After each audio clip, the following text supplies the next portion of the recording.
اعوذ باللہ من الشیطان الرجیم بسم اللہ الرحمن الرحیم۔ شروع اللہ کے نام سے جو بڑا مہربان نہایت رحم والا ہے۔ السلام علیکم معزز سامعین، جب عیاش یہودیوں نے ایک مسلمان عورت کو چھیڑا اور اس کے ساتھ فحش مذاق کیا تو ان کا انجام کیا ہوا، جانیے اس ویڈیو میں۔ معزز سامعین، یہ واقعہ بنی قینقاع کے نام سے جانا پہچانا جاتا ہے۔ بنی قینقاع جو حضرت عبداللہ بن سلام رضی اللہ عنہ کی برادری کے لوگ تھے، دیگر یہود کی طرح کاشتکار تھے، بلکہ سونار کا کام بھی کیا کرتے تھے۔ ان لوگوں کی اخلاقی حالت بہت خراب تھی، اور اگرچہ ان سے مسلمانوں کا معاہدہ ہو گیا تھا کہ نیک چلنے کے ساتھ زندگی گزاریں گے، لیکن وہ اپنے عہد و پیمان کا بھی لحاظ پاس نہ کرتے تھے۔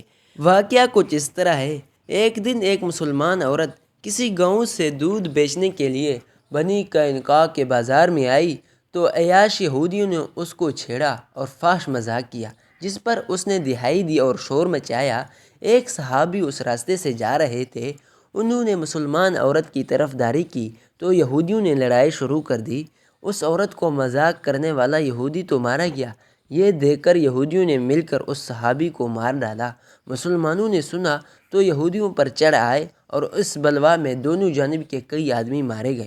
جناب رسول اللہ صلی اللہ علیہ وسلم کو اطلاع ہوئی تو آپ وہاں تشریف لائے اور مسلمانوں کے غصہ کو فروغ کیا، چونکہ یہودیوں نے جان بوجھ کر تحریری معاہدہ کی خلاف ورزی کی اور فحش حرکات کیے۔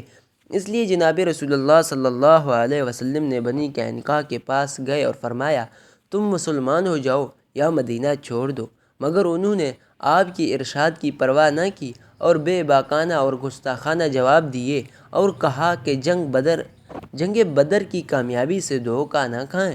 وہ لوگ تو لڑائی سے بالکل ناواقف تھے، اگر ہم سے لڑیں گے تو معلوم ہو جائے گا کہ لڑائی کس کا نام ہے اور بہادری کسے کہتے ہیں۔ اس کے بعد انہوں نے قلعے کا دروازہ بند کر لیا۔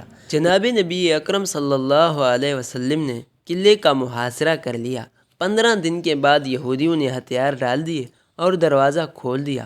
آپ نے ان کو گرفتار کرنے کا حکم دیا۔